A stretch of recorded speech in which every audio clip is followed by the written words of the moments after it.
Hi everyone, my name is Agni Chowdhury. I'm an SMSF Specialist Advisor, and today the topic of the webinar is, can an SMSF conduct a business? The question of whether an SMSF can conduct a business is an intriguing one. Recently, the ATO has raised concern that an SMSF carrying on a business may be in contravention of certain rules. In this presentation, we will examine whether an SMSF can carry on a business. Specifically, we will review the provisions of the SIS Act, the SIS regulations, and the tax acts that must be considered when an SMSF carries on a business. We will also look at the provisions in the context of some typical businesses, such as property development and share trading. And by the way, I have uploaded handouts so you can download and refer to it.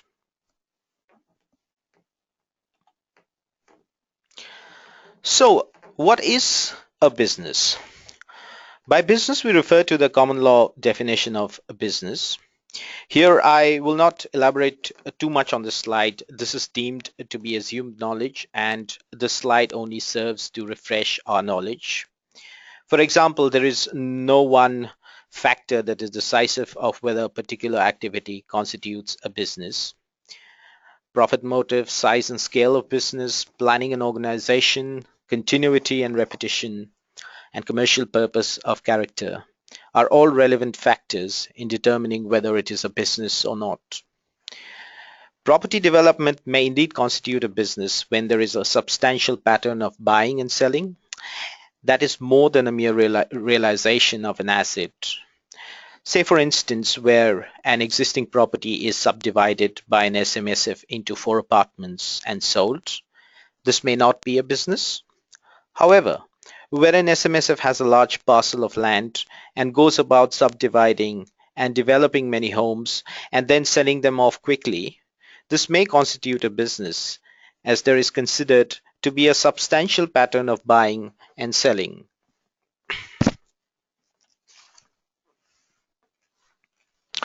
Which then brings us to the important question: can an SMSF conduct a business? Now here's the thing. The ATO has confirmed that there is nothing expressly prohibiting SMSFs from conducting a business. Rather, the question is whether such activities cause the SMSF to breach the provisions of the SIS Act or the SIS regulations or adverse tax consequences under ITAA 97. There is a common misconception that superfunds cannot carry on businesses. There is no provision in the SIS Act or the SIS regulations that expressly prevent an SMSF from operating a business or tax income derived from a business in a manner different from other passive investment incomes. The ATO has confirmed this view in a number of non-binding publications over the years, including the National Tax Liaison Group NTLG Superannuation Subcommittee meetings on 26th of October 2005 and its publication titled Carrying on a Business in a Self-Managed Superannuation Fund. Essentially, in these publications, the ATO's view is that while running a business does not cause an SMSF to breach the SIS Act, rather, the activities of the business may cause the SMSF to breach one of the SIS rules. So, can an SMSF conduct a business? Yes. Most commonly, an SMSF invests in an entity that carries on a business. Some common structures through which an SMSF can carry on a business are the pre-99 unit trust, the Regulation 1322C unit trust, otherwise known as the ungeared unit trust, the unrelated unit trust or the geared unit trust, or private proprietary limited companies. Now, it is beyond the scope of this discussion to talk about all these structures. If you are interested to know more about these structures, perhaps you should attend one of our seminars. I've provided the link on the slide, and you can hear our experts who will take you through the pros and cons of investing through each of these structures.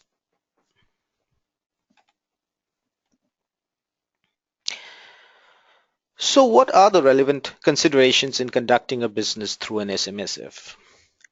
Here are some of the most important issues you should consider.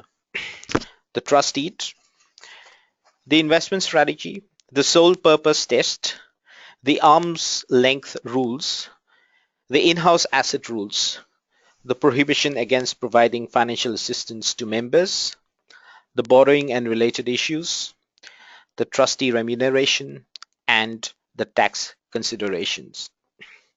We will briefly look at each of them.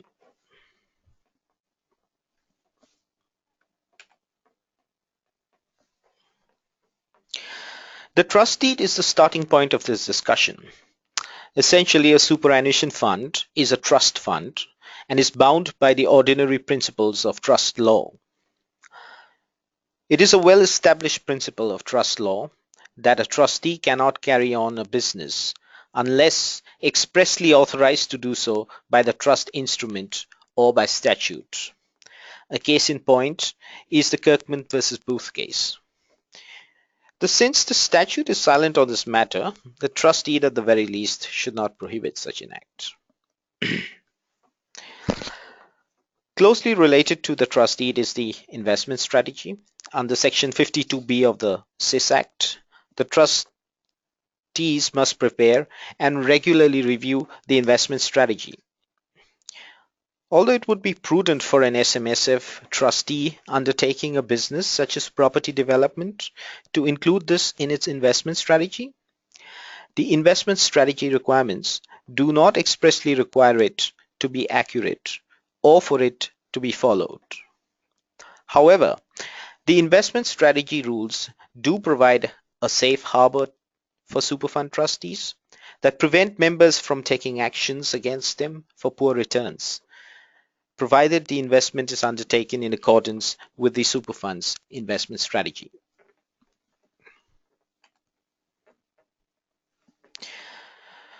The overarching issue that is really the acid test for the ATO in carrying on a business within an SMSF is the sole purpose test, and this is what we will discuss next. Now, Section 62 of the SIS Act provides that super funds must be maintained for the purpose of providing for retirement benefits, to put it very simply. A common misconception with the operation of the sole purpose test is that a risky or unusual investment will cause a super fund to breach the sole purpose test. In reality, what the test is about is whether a super fund's activities result in the members or the related parties of the members from receiving pre-retirement benefits. Or to put it another way, do the activities result in money being taken out of or deprived from the super fund? This has been confirmed in the way the sole purpose test has been applied by the courts and interpreted by the ATO.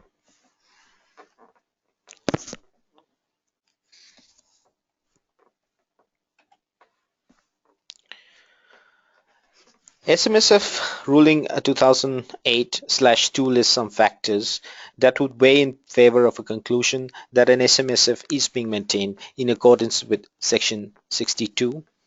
They are, firstly, the benefit is an inherent or unavoidable part of other activities.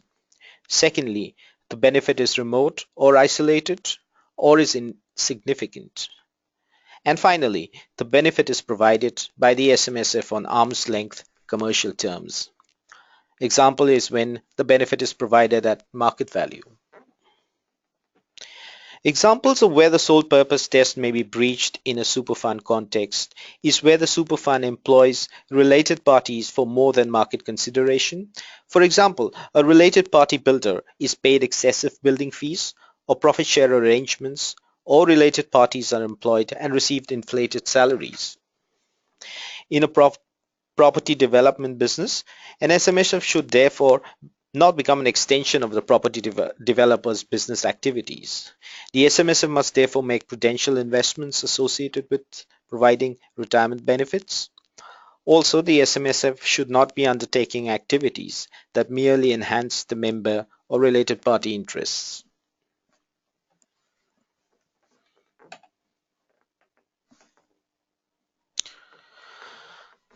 Now let's go through an example of a recent case that violated Section 62 of the SIS Act.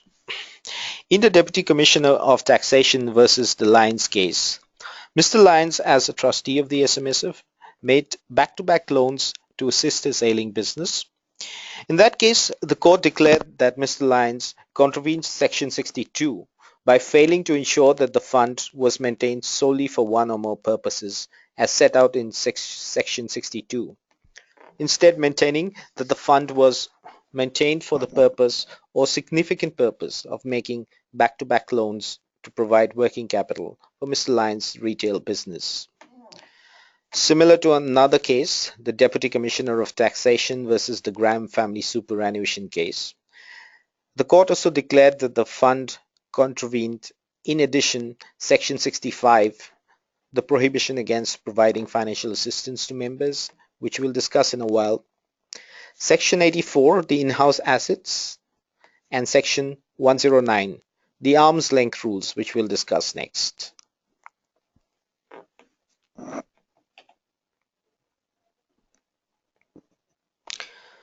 Hand in hand with the sole purpose test is Section 109 of the SIS Act, which requires SMSF trustees to deal with related parties on an arm's length basis, or if the dealings are not on arm's length basis, does not favor the related party. Together with the sole purpose test, Section 109 is primarily aimed at preventing members being taken out of the super fund. An instance of Section 109 breach may occur when SMSF trustees pay a related party an inflated price for services rendered, for example, building services, or transferring shares to an SMSF at less than market value, especially when a large portfolio of shares are maintained to avail of large imputation credit refunds or reduce CGT gains, for example, when an SMSF is in pension phase. Thus, SMSF must avoid any contraventions and document transactions with related parties that evidence arm's length terms. For example, to obtain quotes from third parties and possibly gather suitable evidence. Failure to keep related party transactions at arm's length can give rise not just to superannuation legislation compliance issues, but also to tax issues, for example, excess contributions and non-arm's length income.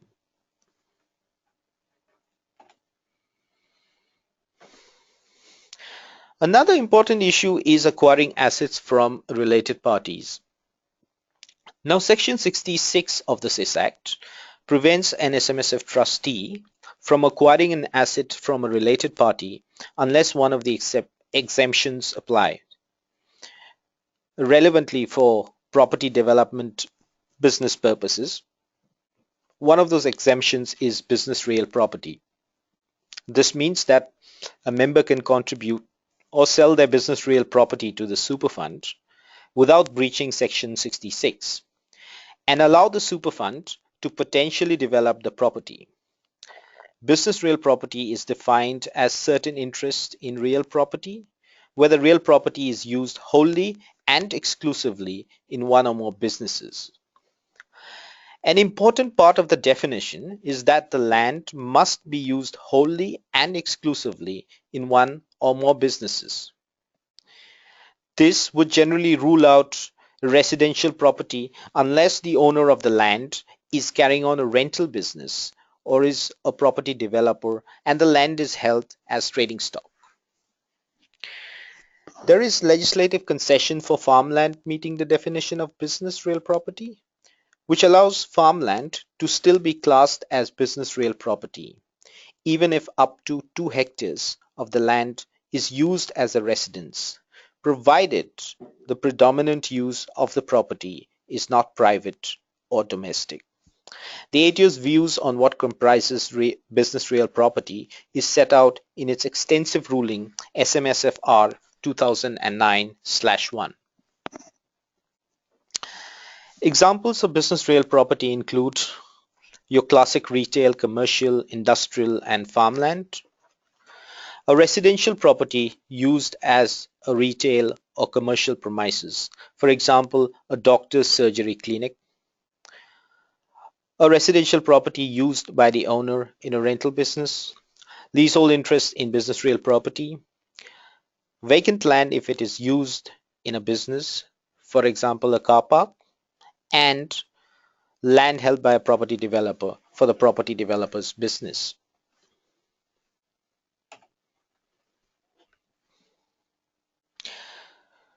Next are the in-house asset rules.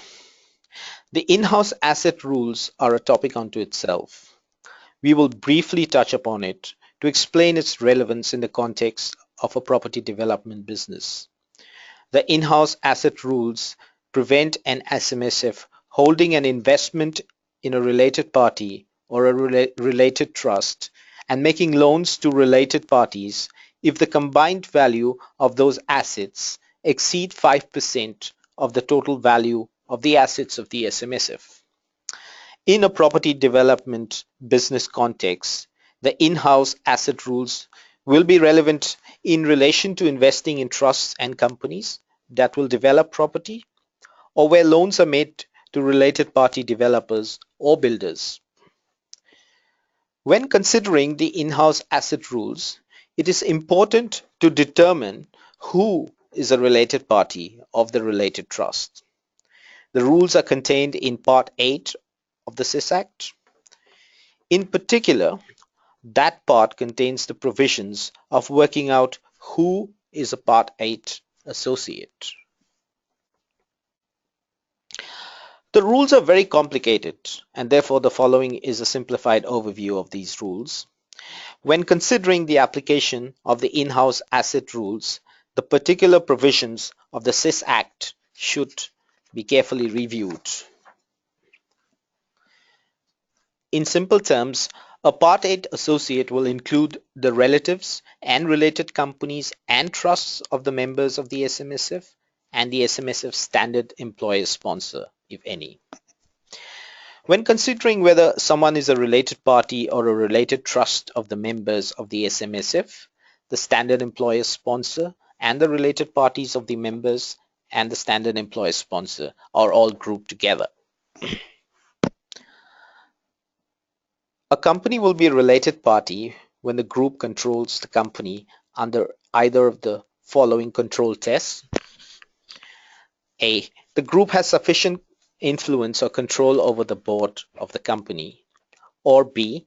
The group controls more than 50% of the voting rights in the company. A trust will be a related party where the group controls the trust under any of the following control tests. The group controls the trustees or the board of the corporate trustee, whether directly or indirectly, formally or informally. The group has entitlements to income or capital of the trust that exceed 50%. Now note that 50% is okay, so it should be above 50%. Or the group has the power to remove the trustee of the trust.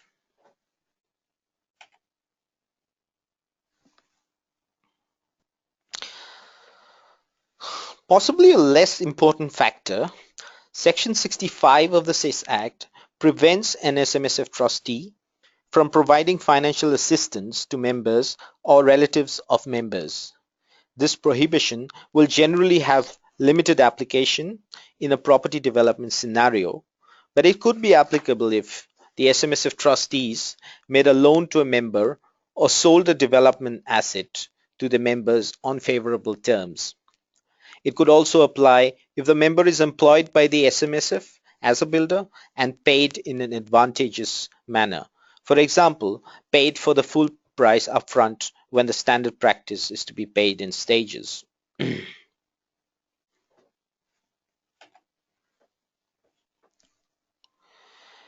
Borrowing and related issues. Now, under Section 67 of the SIS Act, SMSF trustees are prohibited against borrowing unless an exception applies. The most significant exception is the ability to enter into a limited recourse borrowing arrangement, commonly known as an LRBA, under Section 67A and 67B of the SIS Act. Importantly, if an LRBA is structured incorrectly or ceases to be structured incorrectly, then an exemption will no longer apply and the borrowing will cause the SMSF trustee to breach Section 67 of the SIS Act. Another issue that might arise is that superfund trustees must not give a charge over an asset of the fund under 13.14 of the SIS regulations. Charge includes a mortgage, a lien, or any other encumbrance. This is an important consideration to take into account where an SMSF trustee undertakes property development. For example, it is common in non-SMSF property developments that a developer will require a mortgage over the land or a guarantee from the landowner in support of the developer's loan from a bank to finance the development. SMSF must therefore carefully inspect each relevant document, especially standard building contracts, and exclude any mortgage, lien, or other encumbrance. It is also important that the SMSF trustee doesn't inadvertently breach this provision in its contractual documentation. For example, the development agreement can contain a contractual term which is an encumbrance, as it prevents the SMSF trustee from dealing with the land.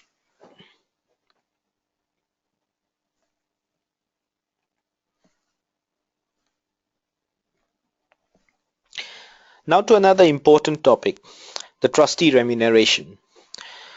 Section 17A of the SIS Act provides that a fund will not be an SMSF if the trustee or the director of the corporate trustee of the fund receives any remuneration from the fund or from any other person for any duties or services performed by the trustee or the director in relation to the fund.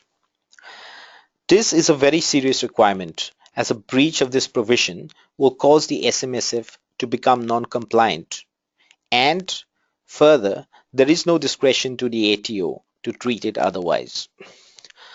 This raises the question as to whether trustees, directors can be paid for performing some or all of the development services in a property development business, for example, for the SMSF. Such activities will not be caught by Section 17A if the provisions of Section 17B are complied with. Section 17B provisions include A. The trustee director performs the service other than in the capacity of the trustee director, and the trustee director is appropriately qualified and holds all necessary licenses to perform that service, and the trustee director performs the duties or services in the ordinary course of a business carried on by the trustee director of performing similar duties or services for the general public, and the trustee remuneration is paid as an arm's length transaction. So, essence then is suitable qualification for the trustees in a particular trade. One such example is that of a trustee who's a plumber and is being paid by the SMSF the same fees as is charged to the general public for that kind of a job.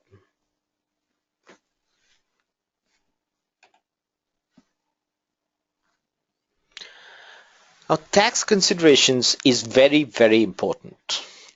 Section 295-85 ITAA 97 is the starting point when considering tax for businesses such as share trading or property development in an SMSF. From 10th May 2011, an SMSF cannot use the trading stock exemption to account for gains and losses on certain assets on revenue.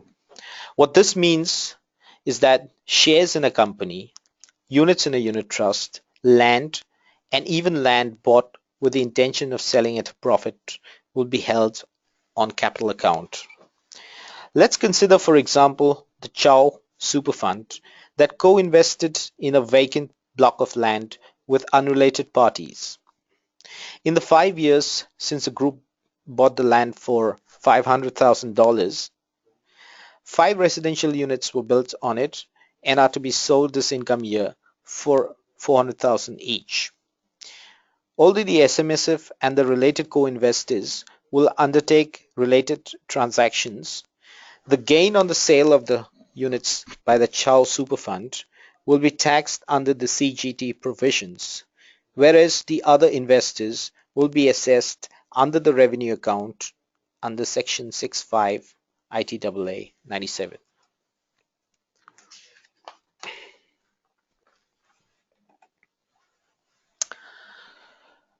Briefly, I'd also like to touch upon the NALI provisions, which is again a very important consideration in this context. The non-arm's length income rules tax certain types of income at the top marginal tax rate.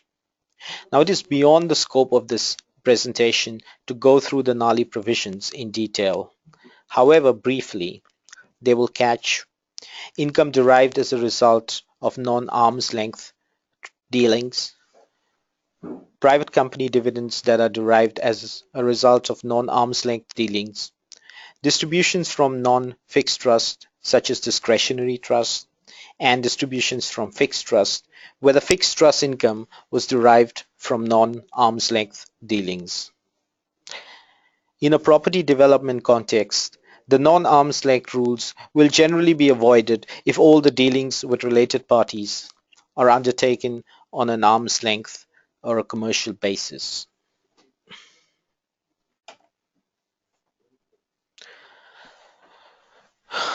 Well, that brings us to the end of the webinar. I hope you really enjoyed it, and if there are any questions, please email them to me at agni@trustdeed.com.au. I will try and answer them as soon as possible. So once again, a big thank you to all attendees and hope to engage with you in the next webinar. By the way, we will email you details of the next webinar very soon. So bye for now and enjoy the rest of your day. Cheers.